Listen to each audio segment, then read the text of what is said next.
Hi friends, welcome to Sadhika kitchen. மேங்கி ஒரே மாதிரியே செய்யாமல் கொஞ்சம் டிஃப்ரெண்ட்டாக மசாலா மேங்கி நூடுல்ஸ் எப்படி செய்கிறதுன்னு பார்க்கலாமா?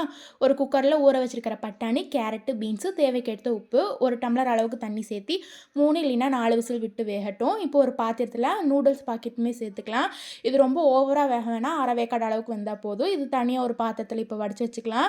இப்போ பட்டாணியுமே வெந்துருச்சான்னு பார்த்துட்டு ஒரு சட்டியில் 2 டேபிள் ஸ்பூன் அளவுக்கு எண்ணெய் சேர்த்துக்கலாம்.